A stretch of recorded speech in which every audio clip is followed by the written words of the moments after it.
الحمد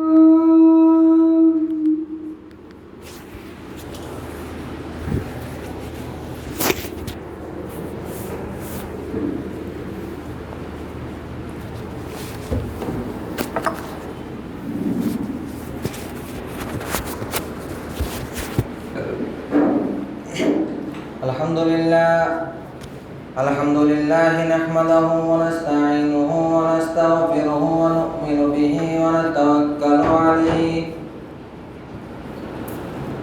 وأعوذ بالله من شرور أنفسنا ومن سيئات أعمالنا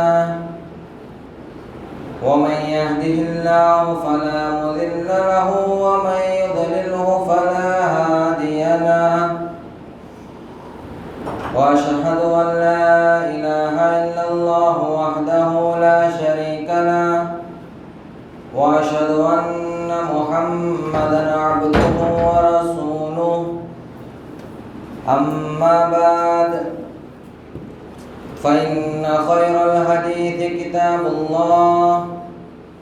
وخير الهدي هدي محمد صلى الله عليه وسلم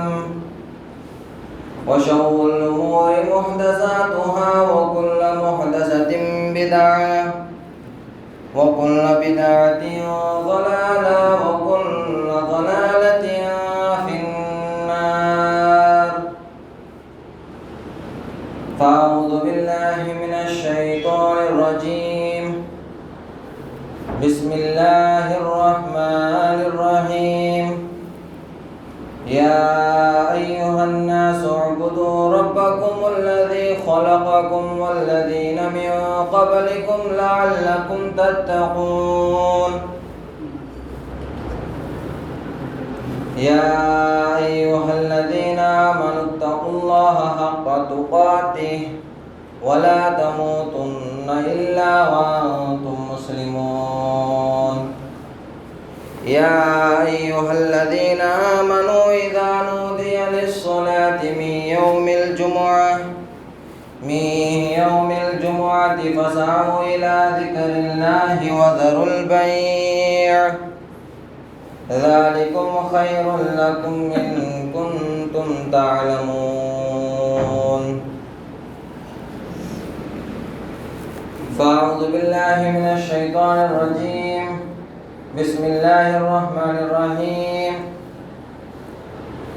فإن آمنوا بمثل ما آمنتم به فقد اهتدوا وقال النبي صلى الله عليه وسلم الله في أصحابي لا تسبوا أصحابي وقال رب اشرح لي صدري ويسر لي أمري واحلل عقدة من لسانه يفقه قولي ربي زدني علما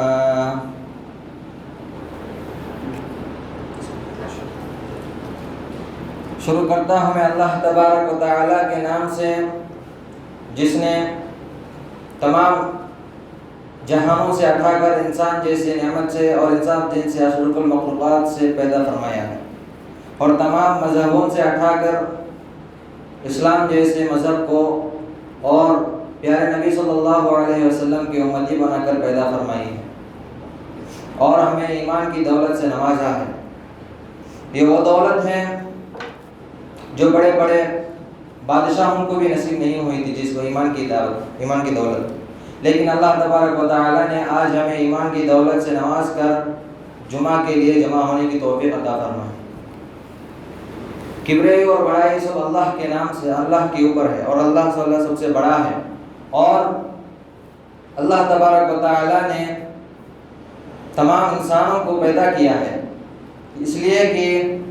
ہم اللہ تبارک و تعالی کی عبادت کر سکیں اور رسول اللہ صلی اللہ علیہ وسلم کی پیروی کر سکیں۔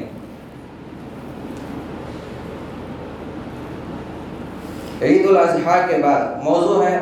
عظمت صحابہ کے بارے میں۔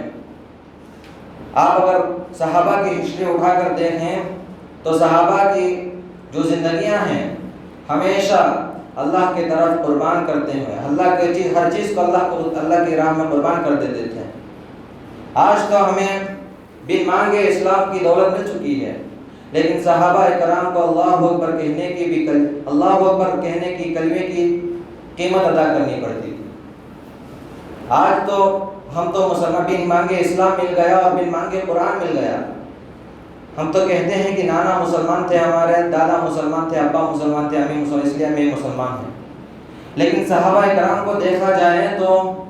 اسلام لانے کے بعد جیسے آزمائشوں کے چکی میں پیسے گئے، اللہ اکبر کہنے کے لفظ بھی ادا کرنے کی قیمت بھی ادا کرنی پڑی۔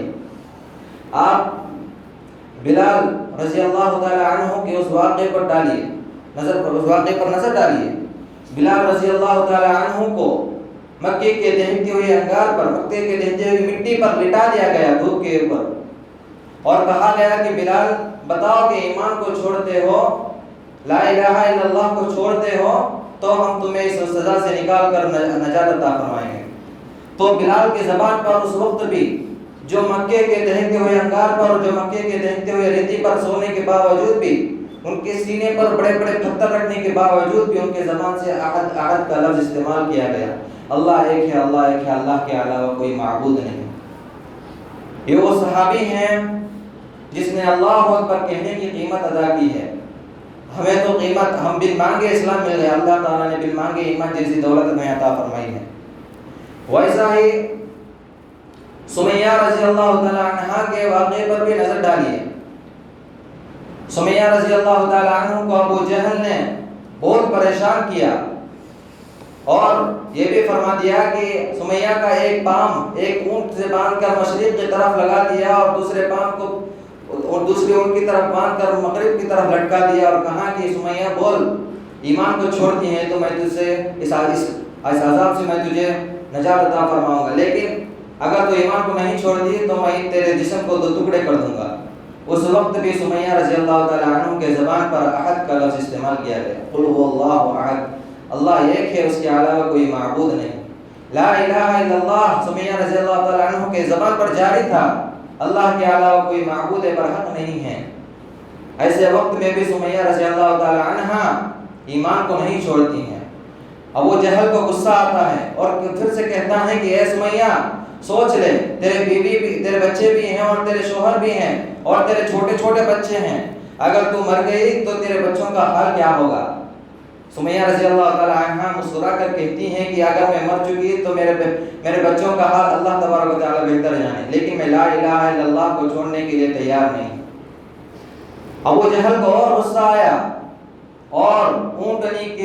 ایک اونٹنی مشرق کی طرف دوڑائی اور دوسری اونٹنی کو مغرب کی طرف دوڑائی، اور سمیہ رضی اللہ تعالی عنہ کے جسم کو دو لخت کر دیا، دو ٹکڑے کر دیا۔ اور ابو جہل دیکھتا ہے کہ سمیہ رضی اللہ تعالی عنہ کے جسم تو دو ٹکڑے ہو چکے ہیں، لیکن سمیہ رضی اللہ تعالی عنہ کے اوپر جو چہرے کے اوپر جو مسکراہٹ تھی، وہ مسکراہٹ کو دیکھ کر ابو جہل کو غصہ آتا ہے۔ ہائے میرے، وہ مسکرا کر کہتا ہے، وہ غصے میں آ کر کہتا ہے کہ ہائے میری زندگی، میں نے ایک عورت کو اتنی سزا دیا، میں نے ایک عورت کے اس کے بچے اسے چھین لیے، میں نے اس کو موت کی سزا بھی دی، میں نے ساری چیزیں اسے چھین لی، لیکن مرتے وقت سمیہ کے فوٹو پر جو مسکراہٹ تھی ہم نے اسے نہ چھین پایا۔ لیکن احد کے لفظ استعمال کرتے ہوئے سمیہ رضی اللہ تعالی عنہ نے اپنی ایمان کو بچا کر اللہ کے پاس جنت میں داخل کر دی۔ یہ وہ صحابیہ ہیں جنہوں نے اسلام کے لیے اپنا سب کچھ قربان کر دیا ہے، اپنا سب کچھ لٹا دیا ہے۔ اور اب آپ اس واقعے پر بھی دیکھیں، جو ایک عبد العزیٰ نام کا تھا، وہ اپنے چچا کے پاس کام کیا کرتا تھا۔ جب جنگل میں اپنے بکریوں کو لے کر جنگل میں جب چرانے کے لیے چرواہے کی کام کرتا تھا، تو کیا دیکھتا ہے کہ لوگ صحابہ کرام بھی اپنے بکریوں کو چرانے کے لیے آئے ہیں، اور صحابہ کرام کے ہونٹوں پر قرآن کی تلاوت ہے۔ قرآن کی تلاوت کو دیکھ کر، قرآن کی تلاوت کو سن کر عبد العزیٰ کے دل میں بے چینی تیار ہوتی ہے کہ کہیں یہ کس کا کلام ہے، کہیں اس کلام کے بارے میں کیا ہے، یہ کلام، ایسی کتاب کون سی کتاب ہے یہ؟ تو وہ جان جاتے ہیں کہ یہ تو محمد رسول اللہ صلی اللہ علیہ وسلم پر نازل ہوئی ہوئی کتاب ہے۔ ان کے دل میں ایمان کی جوش پیدا ہوتی ہے۔ وہ لیکن وہ غلام تھے ابھی، اور اپنے چاچا کا انتظار کرتے ہیں کہ میرے چاچا بھی اسلام قبول کر لیں۔ بہت دنوں کے بعد، بہت عرصے کے بعد جب ان کے اوپر کنٹرول نہیں کر سکے اپنے آپ کو ایمان کے جوش سے، تو جا کر اپنے چچا کو کہنے لگے کہ اے چاچا، کیا تم اس دین کو قبول نہیں کرو گے؟ کہا کون سا دین؟ جو محمد رسول اللہ صلی اللہ علیہ وسلم پیش کر رہے وہ دین؟ ہاں وہی دین۔ میں اپنے باپ دادا کے دین پر مر جاؤں گا لیکن محمد کے دین کو میں قبول نہیں کروں گا، محمد صلی اللہ علیہ وسلم۔ جب چچا کے خطرناک الفاظ کو سن کر بھی وہ کہنے لگے کہ اے چچا جان، اگر آپ کو اسلام نہ قبول کرنا ہو تو میں جا رہا ہوں محمد صلی اللہ علیہ وسلم کے پاس، مجھے تو اسلام قبول کرنا ہے۔ چچا نے کہا کہ اگر تم اسلام قبول کرنا چاہتے ہو تو تمہارے جسم پر جو کپڑے تھے، تمہارے سر پر جو ٹوپی تھی، تمہارے پیروں میں جو جوتے تھے، وہ ساری کی چیزیں میری ہیں، میں نے تمہیں دی ہیں۔ اگر تم اسلام لانا چاہتے ہو تو یہ ساری چیزیں اتار کر مجھے دے دو اور جا کر اس خوشی سے اسلام قبول کرو۔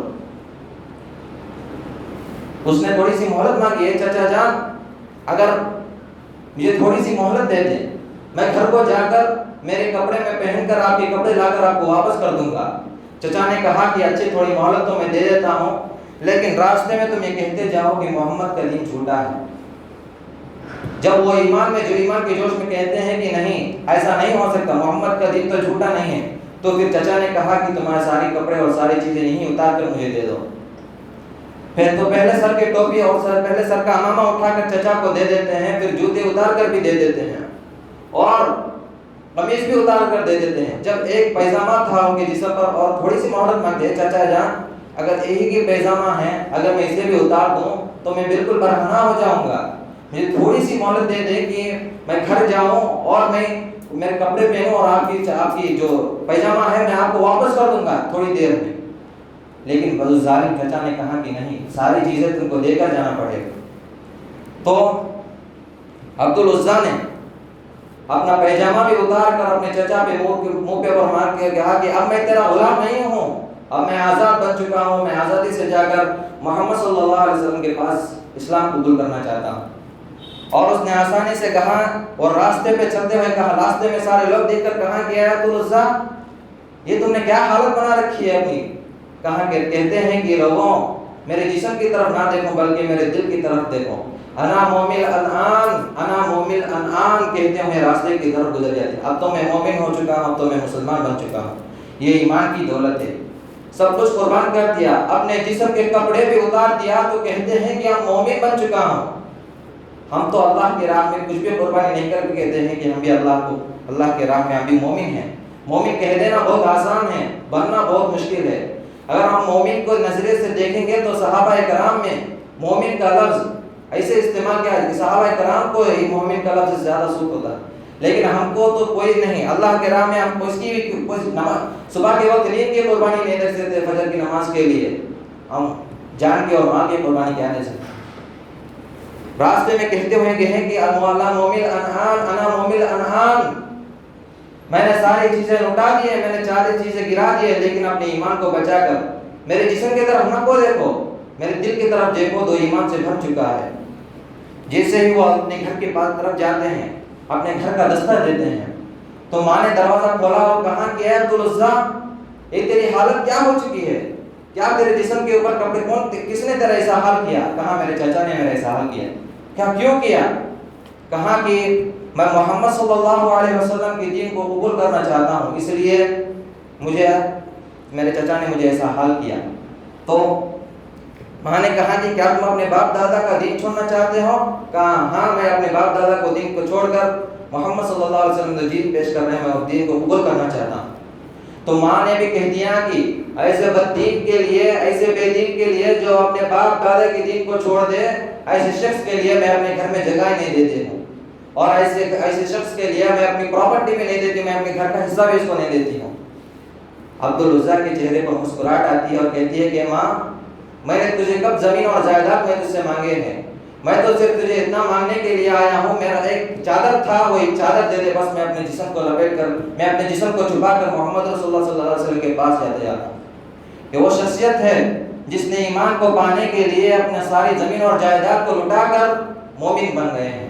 یہ وہ عبدالعزیٰ جیسی شخصیت ہے۔ جب ماں نے ان کا چادر کو دے دیا تو آدھا چادر پھاڑ کر اپنا سطر بنا لیا، اپنا لنگی بنا لیا، اور آدھا چادر جسم پر اوڑھ لیا، اور کبھی سفر میں ان کو نیند آتی تھی وہی چادر کو نکال کر زمین پر بچھا کر آرام کر لیتے تھے۔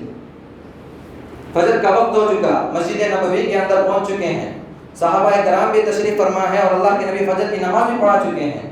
جب فجر کی نماز پڑھانے کے بعد جب مسجد میں اجالا آتا ہے تو دیکھتے ہیں کہ ایک شخص وہاں پر بیٹھا ہوا ہے۔ اللہ کے نبی پوچھتے ہیں، کہا کون ہو تم؟ کہا میں عبد العزیٰ ہوں۔ کہا یہاں کیا کر رہے ہو؟ کہا اللہ کے نبی میں آپ کے دین کو قبول کرنا چاہتا ہوں، میں نے آپ کے دین کو قبول کرنے کے لیے آیا ہوں۔ اور اپنے اللہ کے نبی صلی اللہ علیہ وسلم نے فرمایا اچھا تو پھر تمہارے کپڑے کیا ہیں، تمہاری حال کیا ہے، ایسی ہو چکی ہے؟ تو عبد العزیٰ نے کہا کہ اللہ کے نبی میں نے کہاں سے، میں نے جب اپنے چاچا سے اجازت چاہ رہا تھا آپ کی دین کو قبول کرنے کی تو چچا نے منع کر دیا، اور چچا نے کہا کہ سارے جسم کے کپڑے اتار کر دے دو، تو میں نے سارے جسم کے کپڑے اتار کر دے دیا۔ پھر میں نے اپنی ماں کے پاس گیا تو ماں نے بھی کہا کہ میں نے تجھے میری زمین اور جائیداد میں سے جو تیرا کوئی بھی حصہ نہیں تو یہاں سے چلا جا، تو میں نے وہاں ایک چادر مانگ کر اپنے جسم کو چھپا کر اور اپنے ایمان کو چھپا کر آپ کے پاس تشریف لایا ہوں۔ اللہ کے نبی نے فرمایا کہ اگر یہ ساری چیزیں تم نے اسلام کے لیے، ایمان کے لیے، جنت کے لیے یہ ساری چیزیں تم نے قربان کر دی تو یہ سودا تم نے مہنگا نہیں خریدا، یہ سودا جنت کے لیے بہت سستا ہے۔ جب اللہ کے نبی صلی اللہ علیہ وسلم نے آپ کو اجازت دے دی تم مسجد نبوی میں رہ سکتے ہو، کچھ بھی کر سکتے ہو، تو وہ صحابی عبد العزیٰ جن کا نام ہے مسجد نبوی میں رہ کر نماز کا طریقہ سیکھتے ہیں، قرآن پڑھنے کا طریقہ سیکھتے ہیں، اور ایک دن ایسے زور آواز سے قرآن کو پڑھتے ہیں کہ جو صحابی ان کے بعد سنت پڑھ رہے ہیں تو ان کو ڈسٹرب ہوتا ہے۔ عمر رضی اللہ تعالیٰ عنہ جب دیکھتے ہیں کہ یہ صحابی جب عبد العزیٰ نے ایسے قرآن کو پڑھنا شروع کیا زوردار آواز سے تو باقی صحابی سنت پڑھ رہے ہیں کہیں ان کو ڈسٹرب نہ ہو جائے، اس لیے عمر رضی اللہ تعالیٰ عنہ نے ان کو ٹوک دیا، یہ کیا کر رہے ہو تم؟ باقی صحابہ کرام سنت پڑھ رہے ہیں، تھوڑا آہستہ قرآن پڑھو۔ فوراً اللہ کے نبی اپنے خیمے سے آواز دیتے ہیں کہ اے عمر تم عبد العزیٰ کو کسی چیز سے نہ روکو، کیونکہ وہ تو ساری چیزوں کو قربان کر کر مسجد میرے اوپر ایمان لانے کے لیے ساری چیزوں کو قربان کر کر یہاں پہ تشریف، ان کو کسی چیز سے نہ روکو، وہ جتنی بھی زور سے آواز سے قرآن تلاوت کریں ان کو کرنے دو۔ جب عمر فاروق رضی اللہ تعالیٰ عنہ بھی جب عبد العزیٰ کو دیکھ کر فرما چکے ہیں یہ ایمان کی دولت ہے، اور پھر جب اللہ کے نبی صلی اللہ علیہ وسلم کے پاس ایک بار جہاد کرنے کا موقع آتا ہے، ایک بار جنگ پر جانے کا موقع آتا ہے تو کیا کہتے ہیں؟ موت کی تمنا، شہادت کی تمنا کرتے ہیں عبد العزیٰ۔ جب انہوں نے اللہ کے نبی کے پاس آیا تو عبد العزیٰ نے اللہ کے نبی نے ان کا نام چینج کر کے ان کا نام بدلا کر عبد العزیٰ، تم عزیٰ کے بندے نہیں ہیں، عبداللہ اللہ کے بندے ہیں بول کے اللہ کے نبی نے ان کا نام بدل دیا اور فرمایا کہ اے عبداللہ رضی اللہ تعالیٰ عنہ اللہ کے نبی کے پاس شہادت کے شوق سے اللہ دعا کرتے ہیں کہ اللہ کے نبی آپ اللہ کے پاس دعا کیجئے کہیں جنگ میں اللہ تبارک و تعالیٰ کی شہادت کی موت دے دے۔ اللہ کے نبی نے کہا کہ ابھی نہیں، اور اللہ کے نبی نے آسمان کے اوپر نظر ڈال کر کہا کہ اے اللہ میں کافروں پر عبداللہ کے خون کو حرام کر رہا ہوں۔ عبداللہ رضی اللہ تعالیٰ عنہ گھبرا گئے اور کہنے لگے کہ اللہ کے نبی میں نے تو شہادت کی دعا مانگنے کے لیے کہا تھا اور آپ تو کافروں پر میرا خون حرام کر رہے ہیں۔ اللہ کے نبی نے پر مسکرا کر کہا کہ ابھی نہیں۔ پھر وہ سفر کرنے لگے، سفر کرتے کرتے ایک جنگل میں عبداللہ کو ایسے بخار آتا ہے، ایسی بیماری آتی ہیں جس کی وجہ سے ان کو انتقال کا موت آ جائے، جس کی وجہ سے ان کے انتقال کا وقت آ جاتا ہے۔ جب ان کے انتقال کا وقت آیا اور اسی بیماری میں اسی بخار میں وہ صحابی حضرت عبداللہ کا انتقال ہو جاتا ہے، تو جو اللہ کے نبی کے پاس ابو بکر، عمر، عبداللہ بن مسعود رضی اللہ تعالیٰ عنہ جو اللہ کے نبی کے پاس تھے، انہوں نے بھی کفن دفن میں ساتھ دیا اللہ کے نبی کا۔ اور جب ابو بکر صدیق رضی اللہ تعالیٰ عنہ قبر میں اتار رہے ہیں عبداللہ کی جسم کو میت کو جب قبر کے اندر اتارنے لگے ہیں تو اللہ کے نبی نے فرمایا آہستہ سے اپنے اس بندے کی قبر کو، آہستہ سے اپنے اس بندے کی میت کو، لاش کو آہستہ سے اتارو، یعنی اللہ کے نبی صلی اللہ علیہ وسلم کی تعظیم کر رہے ہیں اگر دیکھا جائے تو۔ جب آہستہ سے اتار دیا گیا تو قبر میں اتار کر دفن کرنے کے بعد اللہ کے نبی قبر پہ کھڑے ہو کر ایسی دعا کیے کہ صحابہ کرام کی آنکھوں میں آنسو آ گئے اور ایسی دعا کیے کہنے لگے کہ اللہ عبداللہ جب اپنا سارا چھوڑ کر، اپنا سارا مال چھوڑ کر، اپنی ساری جائیداد کو چھوڑ کر ایمان لانے کے لیے تیار ہو گیا تو میں عبداللہ سے راضی ہوں۔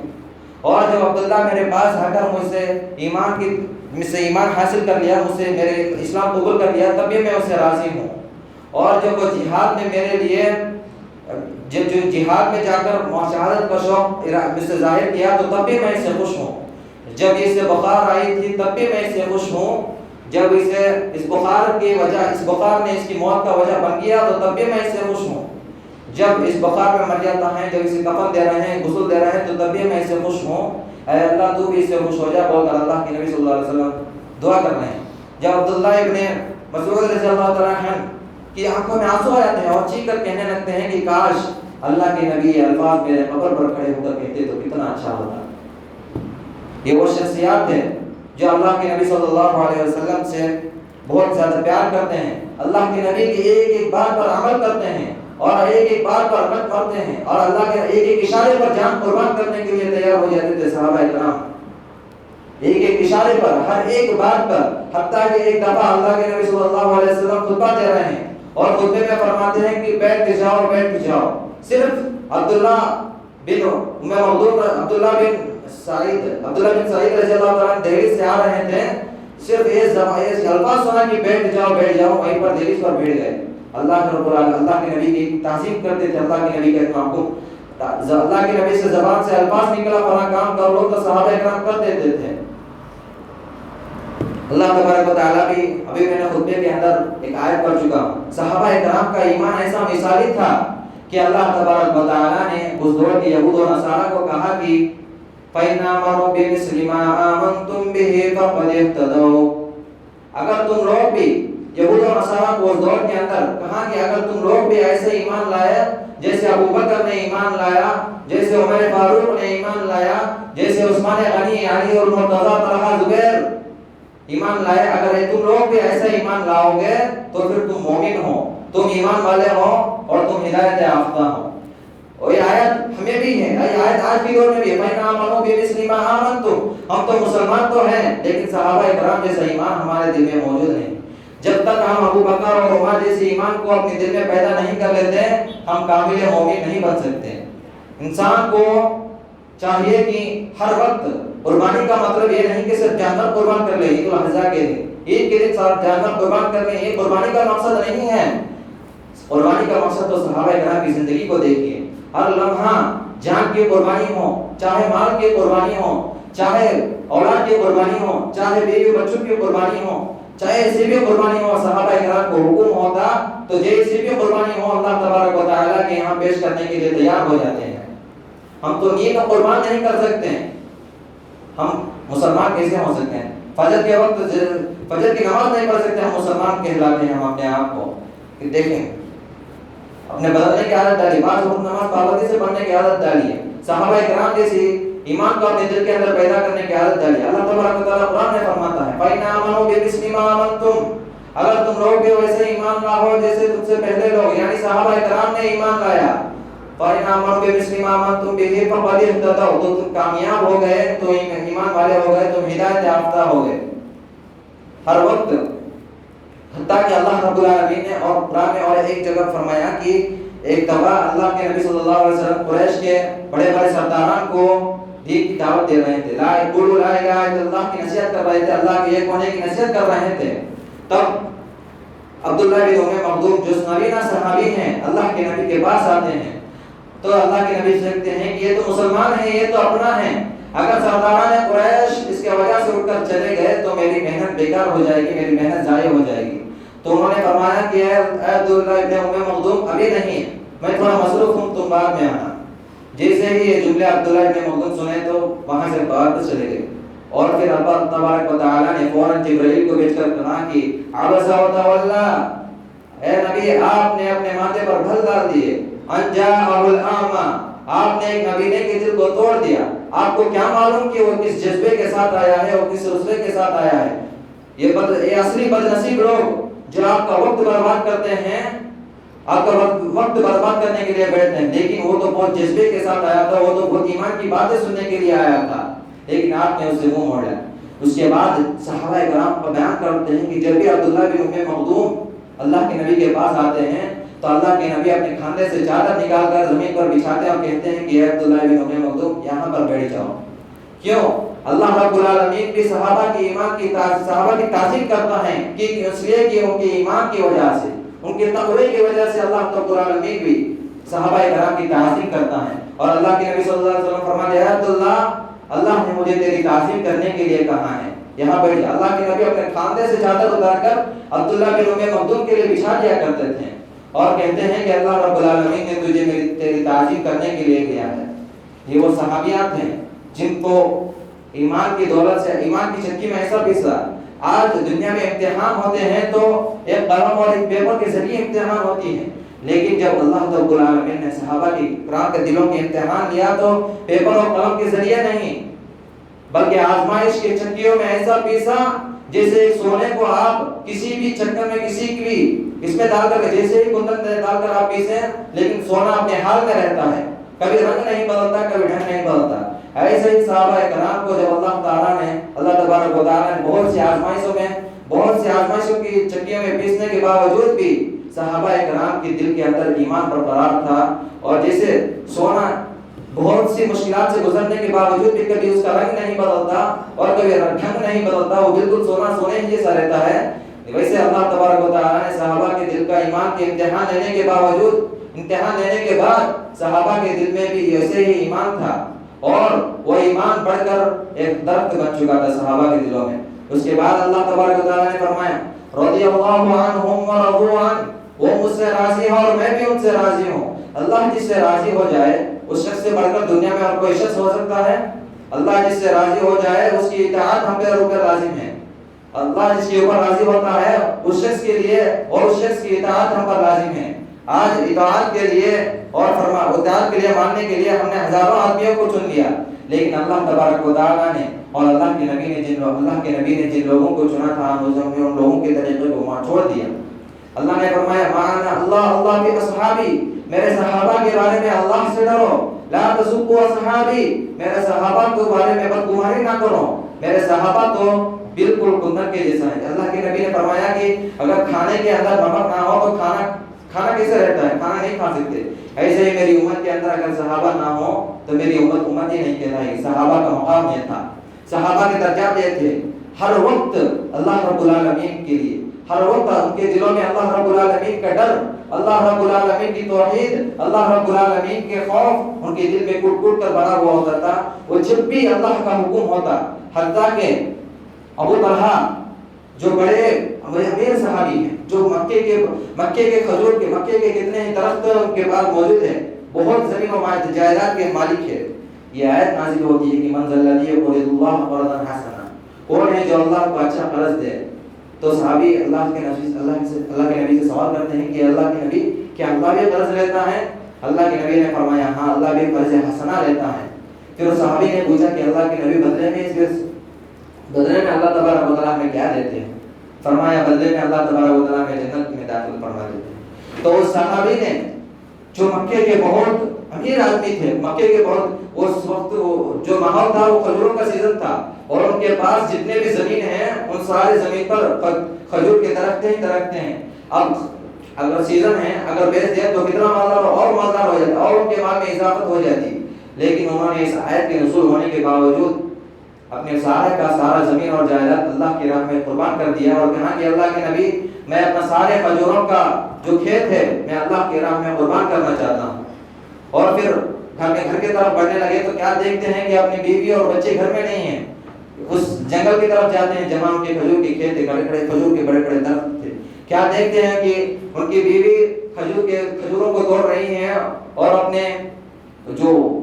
کپڑے میں جو کپڑا تھا کپڑے میں بھر رہی ہیں اور اپنا بیٹا بھی کھجور کو توڑ کر منہ میں چبا رہا. تو ابو طلحہ رضی اللہ تعالیٰ عنہ اندر جا کر اپنی بیوی کے اس کھجور کو اٹھا کر اسی درخت میں ڈال دیتے ہیں اور جو بیٹا جو کھجور چبا رہا تھا اس کھجور کو بھی نکال کر زمین میں ڈالتے ہیں. کہتے ہیں کہ یہ میرے بیٹے اور میری بیوی یہ درخت ابھی ہمارا نہیں، میں نے اس درخت کو اللہ کے راہ میں قربان کر دیا ہے. کہا کیا کر رہے ہیں؟ بیوی نے پوچھا کہ آپ کیا کر رہے ہیں؟ کہا اس درخت کو آپ نے اللہ کے راہ میں قربان کر دیا. ہاں میں اللہ کے راہ میں قربان کر دیا.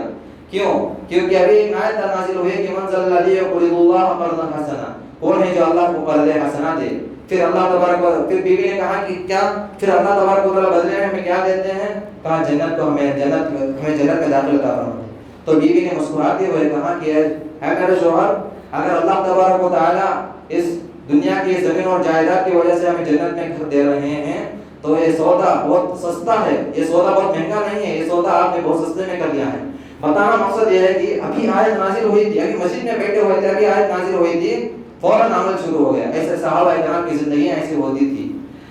اللہ سے دعا کرتا ہوں کہ ہم بھی صحابہ کرام جیسے ایمان کو نصیب عطا فرمائیں، ابو بکر اور عمر اور عثمان کے اور علی کے طریقے پر چلنے کی توفیق عطا فرمائیں اور جنت میں جانے کی توفیق عطا فرمائیں، اور تمام مسلمان بھائی جو آج پریشان ہیں ان کی پریشانی کو دور فرمائیں، جو مقروض ہیں ان کے قرضوں کو پورے ہونے کی توفیق عطا فرمائیں،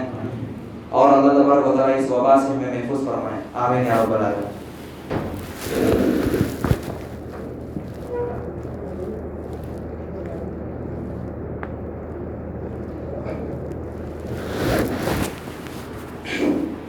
الحمد لله نحمده ونستعينه ونستغفره ونؤمن به ونتوكل عليه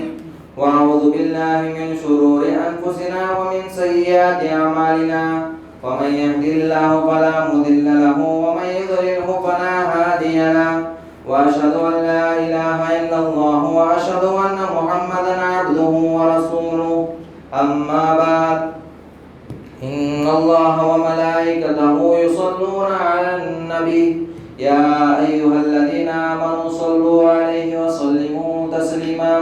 اللهم صل على محمد وعلى آل محمد كما صليت على إبراهيم وعلى آل إبراهيم إنك حميد مجيد، اللهم بارك على محمد وعلى آل محمد كما باركت على إبراهيم وعلى آل إبراهيم إنك حميد مجيد، اللهم انصر دين محمد صلى الله عليه وسلم واجعلنا منهم، عباد الله